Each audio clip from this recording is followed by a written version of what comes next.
עלו והצליחו, תכסחו אותם כמה שיותר, שלא נשים מהם זכר, שלא הם, לא אמא שלהם, לא הילדה שלהם, לא התינוקות שלהם, אסור להם לחיות לחיות הערבים. אז יש לך שכן ערבי, אתה לא תחכה שהוא יכול לך הביתה, תיכנס אליי הביתה ותגרם, תיכנס בהם לפני שיפעילו את הטילים שלהם, אל תחכה שיפגיעו בתקיפת הברזל, תיכנס לפני זה, אבל אנחנו צריכים להיכנס, לא קודם, להרוס ולהתקדם, עם תותחים, עם הפצצות, להרוס בית ולהיכנס, להרוס עוד בית ולהיכנס. We're going to target Hamas, and we're telling Hamas that if you use anyone as your human shield, and you're going to shoot at us using human shields, that it's their responsibility. When the ICC investigates Israel for fake war crimes, this is pure anti-Semitism. The court established to prevent atrocities like the Nazi Holocaust against the Jewish people is now targeting the one state of the Jewish people. First, it outrageously claims that when Jews live in our homeland, this is a war crime. Second, it claims that when democratic Israel defends itself against terrorists who murder our children, rocket our cities, we're committing another war crime. Yet the ICC refuses to investigate brutal dictatorships like Iran and Syria, who commit horrific atrocities almost daily. As Prime Minister of Israel, I assure you, we will fight this perversion of justice with all our might. And what about those Palestinians in hospital who are on life support, and babies and incubators whose life support and incubator will have to be turned off because the Israelis have cut the power to Gaza? Are you seriously keep on asking me about Palestinian civilians? What's wrong with you? אנחנו מטילים מצור מוחלט על העיר עזה. אין חשמל, אין מזון, אין מים, אין דלק. הכל סגור. אנחנו נלחמים בחיות אדם ואנחנו נוהגים בהתאם. I'm saying we will do everything for the Gazan people. Once and now we demand immediate surrender, unconditional surrender of Hamas. If Hamas people come out with their hands up and clear their weapons, believe me, everything will be restored to Gaza. It is Hamas in Hamas hands. Okay, now I understand. Thank you for clarifying that, sir. I think we're actually on the same page here. You're saying that once Hamas leaves, you'll grant the Gazan people food, shelter, fuel, electricity, hospital, schooling. And if they don't, and if Hamas doesn't leave, then they'll continue to starve and die in hospitals. You are defining for the international community right now collective punishment. You're saying until Hamas acts differently, the 2 million people in Gaza are going to be treated this way. And once Hamas acts differently, these 2 million people in Gaza will be treated better. That is exactly what collective punishment is. You're holding them accountable for the actions of others. That is the definition, the textbook definition of collective punishment, sir. Now, you may accept that that's what you want to do, but this is absolutely a contravention of international law.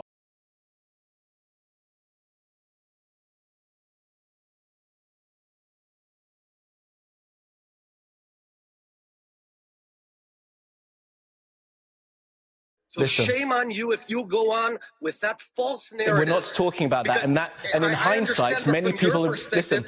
And in hindsight, many people have readdressed that kind of carpet bombing. That kind of carpet bombing. I never really thought that I would have confirmed pictures of terrorists beheading children. 3 lies currently being told about Palestine. Number 1. 40 babies were beheaded. This is completely false. No evidence has been provided for this. The claim comes from this journalist during a walk and talk. She makes the claim saying, I see in the distance more bodies being covered. Babies. Their heads cut off. Later in a tweet, however, she admits that she did not see bodies, but heard a soldier talking about it.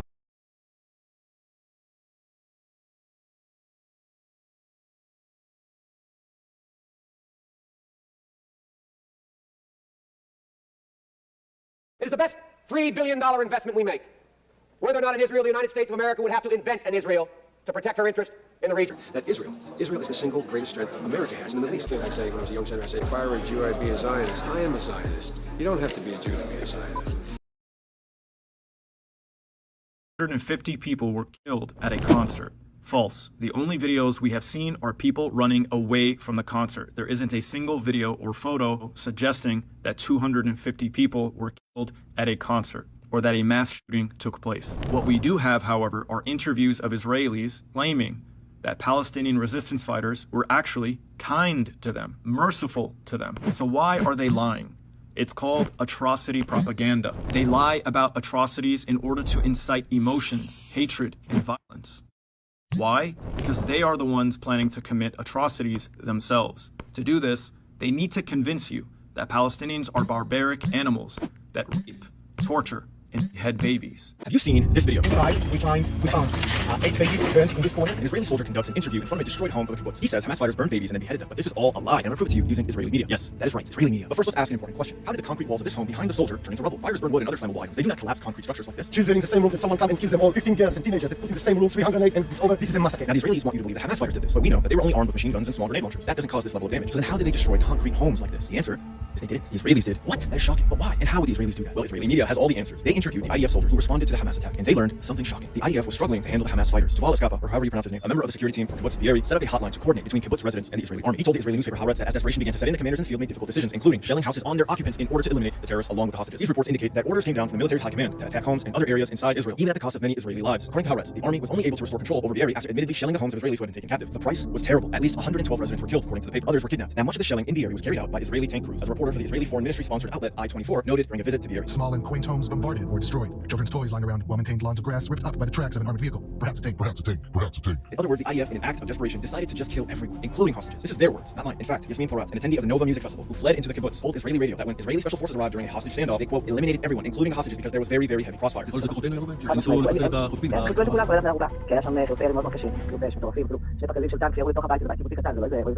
on to describe how Hamas militants tied her partner's hands behind his back. She saw her partner lying on the ground, still alive. She went on to say that Israeli security forces killed him and other hostages as they opened fire on the remaining militants inside, including with tank shells. This is why you see large bits of shrapnel and bullet holes in the walls of destroyed kibbutz homes. It's why you see homes turn into rubble. And sadly, it's why you find severely burnt bodies of Israeli hostages. But there's more. The IDF also used Apache attack helicopters. In an interview with Israeli media outlet Mako, an Apache pilot admitted that many of the cars he fired rockets at contained hostages. But wait, there's even more. Israeli security forces also opened fire on fleeing Israelis whom they mistook for Hamas gunmen. A resident of Ashkelon named Danielle Rachel described nearly being killed after escaping from the Nova Music Festival when it was attacked by militants. As we reached the roundabout at a kibbutz, we saw Israeli security forces, she recalled. We held our heads down because we automatically knew they'd be suspicious of us in a small beat-up car from the same direction the terrorists were coming. Our forces began shooting at us. Lastly, let's discuss how an IDF commander ordered an airstrike on his own position. The very first target the Palestinian fighters attacked was the Erez checkpoint. The attack was so fierce that the IDF commander, Avi Rosenfeld, in an act of desperation, he called for an airstrike on his own position. The IDF bombed their own base in order to kill the Palestinian militants. So what should we take from all this? Do we absolve Hamas of their actions on October 7th? Of course not. None of this would have happened had they not attacked. Now, whether or not they have the right to resist occupation and apartheid with the use of force is a topic for another video. But the point of this video is to highlight how the IDF's poor response and performance led to the deaths of their own people. As several Israeli hostages have already made clear, the Palestinian militants were kind to them despite the aggression. And as the Nova survivor Yasmin Porat put it, she believes the militants didn't want to kill them. She believes their goal was to take them back to Gaza as hostages. The entire point of the attack seems to be the capturing of Israelis as hostages in order to trade them for thousands of Palestinian political prisoners. And in the chaos that ensued, many people lost their lives. Now, some people say, who cares how it went down? People died. Babies died. Is that not awful? Well, of course it is. But the reason we have to cut through Israeli propaganda is because it's being used to justify acts of genocide in Gaza. Israelis believe deep down to their core that their babies were beheaded, that their women were raped and tortured before being killed, and this simply isn't true. And even with Israeli media reporting the facts, they may never change their minds. But the rest of the world needs to know the truth because it is the world that has given Israel the green light to commit acts of atrocity in Gaza. And there's growing concern of an escalation that may erupt into a greater regional conflict. So share this video and help spread the facts. The world deserves to know the truth, and without you, that'll never happen. RIP to all those who lost their lives, especially the thousands of innocent children in Gaza, incurring the wrath of a misled population. Free Palestine. Claim that militants attacked 250 people in a mass shooting at a concert. But we are about to expose and debunk that claim, and we're going to do it using the New York Times. It's launched there, paragliding or flying over the wall, heading in different directions. Their targets were military bases. We know this because of dozens of videos showing storming these buildings and capturing soldiers and equipment. 3 miles from the Gaza border is one of these bases, the Gaza Regiment military base along the 232 road. There was a music festival taking place right down the road from the base. After the was completed, militants got into vehicles and continued there by driving along the major roads heading towards other bases. This is how the found themselves at the concert. Before the militants arrived, the concert goers had heard the shots and were panicking. They then started to leave the concert. They couldn't take their cars because the road was now being blocked by Israeli police and security trying to cut off the Gaza. And this is when the concert goers began running away into an open field because they couldn't get into their cars and drive away. When the militants arrived, they exchanged fire with security, and this is why the parked cars along the road were riddled with bullets. To be clear, civilians did. They were tragically caught in the crossfire. They were not the target, and they certainly were not given a match. Now, there were hostages taken by fighters, and this is truly terrible. They should be returned safely and quickly. But there is so much evidence showing us the fighters were not there to terrorize civilians. Listen to this Israeli woman talk about how fighters were kind to her. ואז אחד אומר לי באנגלית, אל תדאגי, אני מוסלמי, אנחנו לא נפגע בכם. לחץ. She says they even asked her for permission to eat one of her bananas. מהם רואה על הרשע, יש בננות, אומר לי ישר לאכול אחת. תראו כאן, תאכול אחת. Think about that. Armed gunmen in her home asking her for permission to eat one of her bananas. And this woman told Israeli media they treated her humanely. הם לא מתעללים בנו, הם מתנהגים עלינו בצורה מאוד אנושית. זה אומר שהם שומרים עלינו. כן, מה זה אומר אנושית? שומרים עלינו, הם נותנים לנו לשתות פה ושם, כשהם רואים שאנחנו בלחץ, הם מרגיעים אותנו. הייתה תחושה מאוד מאוד מפחידה, אבל אף אחד לא התנהג אלינו באלימות. She then goes on to say that the she was with were only when Israeli soldiers arrived and got into a fight with the Palestinians. על האדמה בחוץ, ממש כצאן הטבח, מול הירי של הימ"מ שלנו והמחבלים. הטרוריסטים ירו בהם? לא, זה נהרגו בחילופי ירי, תמיד שהיה חילופי ירי מאוד מאוד קשים. זאת יכול להיות שכוחותינו ירו בהם, כשניסו לחסל את החוטפים. חיכו את כולם, כולל בני ערובה. It was a battle between soldiers on both sides, with civilians caught in the crossfire. Which leads me to ask, what is the difference between this and what's happening right now in Gaza? Yet Western media seems convinced that Gazan militants committed terror, while the Israeli army is engaging in justified defense. באנגלית, אל תדאגי, אני מוסלמי, אנחנו לא נפגע בכם.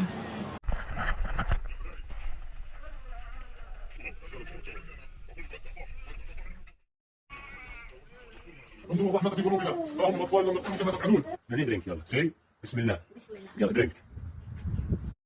His hand when you cross because they treated us very nicely.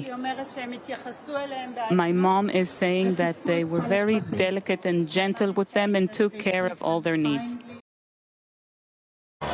انه الانسانيه عندنا مش عندهم ما حدا حيسيبها عشان تعرفوا انه الانسانيه عندنا ايوه استروها وخلوها لما تدور حيه. هذا المشهد اليوم هو وصيه رسول الله صلى الله عليه وسلم لنا نحن المسلمون المجاهدون الا نقتل امرا ولا طفلا ولا شيخا ولا عاجلا في صومعته فقدنا بوصيه رسول الله صلى الله عليه وسلم قتلنا المحاربين وابقينا النساء والاطفال. יפלו עליהם פצצות שישמידו אותם. כל מה שהנביאים ניבאו הולך על אחרית ימים מתרחש עכשיו. זכור את אשר עשה לך עמלק נצטווינו. אנו זוכרים ואנו נלחמים.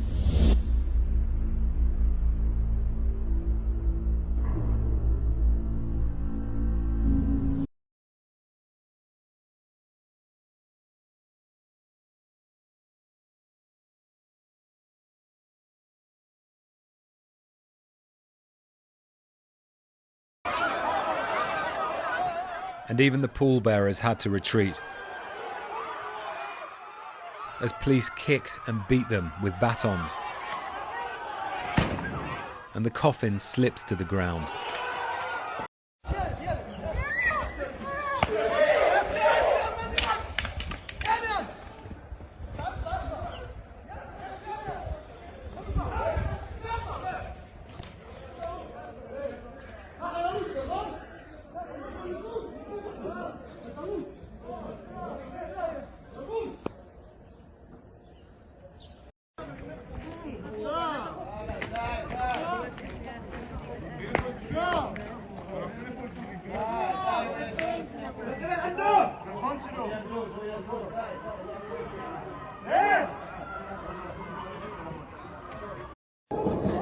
طيب لا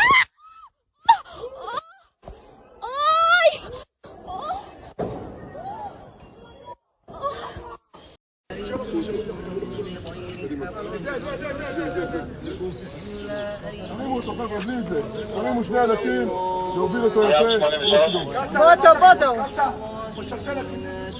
בודו נדביק זה גם אותו. או שיתרחק לבד. يلا ونعم الوكيل. תגידו רגע, תנו לו בכבוד.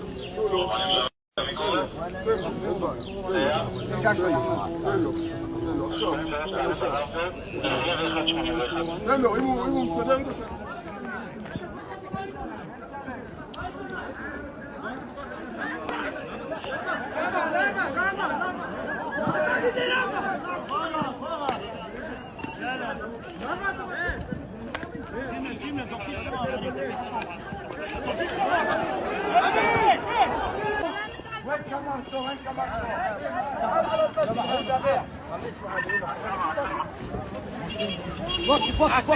متى نمشي بنزوكي هذا صاحبي لا لا لا حسبي الله عليه يي كسروه كسروه والله لا لا يا الله حسبي الله عليهم.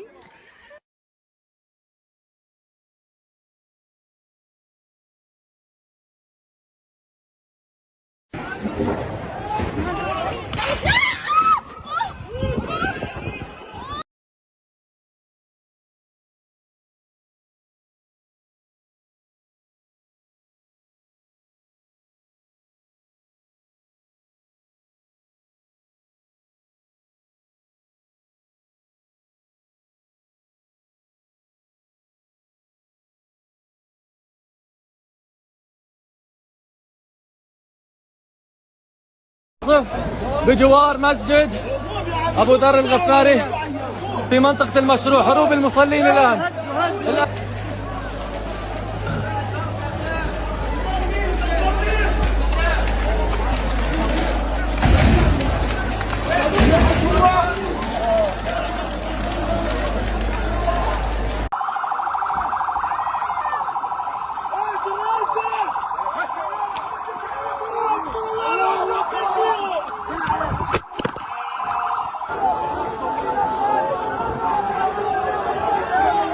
محمد كان هيك قصف على باب مجمع شفاء طبي، مجزرة أمام المستشفى الشفاء، مجزرة كبيرة جدا، عدد كبير من الشهداء على باب المستشفى. اسحب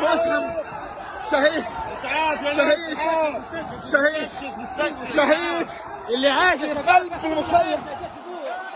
المخيم. ننقل لكم الصورة من قلب مخيم جبالة. نحن الآن في الترانس تحديدا، شهداء بالعشرات وجرحى. هذا هو ما يحدث الآن في غزة في مخيم جبالة تحديدا. هذا سوبر ماركت رابعة سابقا كما تشاهدون حدث، وفاجأة مصاب جلال. المصاب جلال، لا نتحدث عن العديد من الشهداء.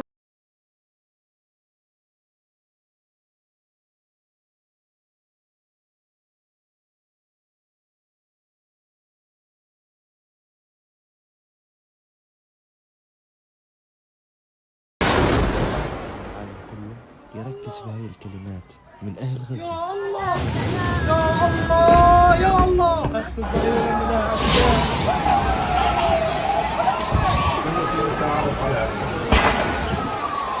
يا أبويا معايا لحاله ورا في السيارة، ما أخذ لحالي. أنا 40 سنة بشتغل عشان أبني الدار هذه، راحت. احنا بنحبش الليل.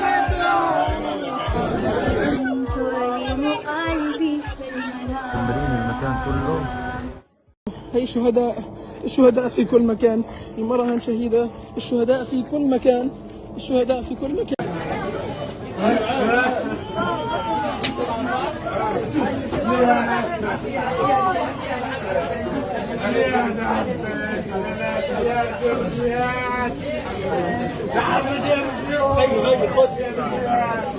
هتشوفوهم دكاترة؟ حبيبي حبيبي تعال جد طلب الدكتور.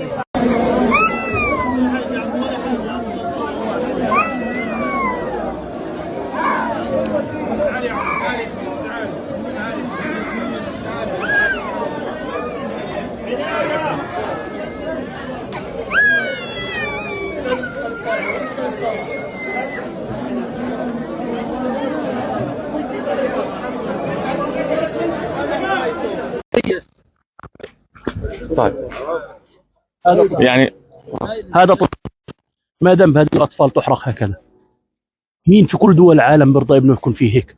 حسبنا الله ونعم الوكيل، حسبي الله ونعم الوكيل. يعني تقريبا خليك إلى هذا المستشفى.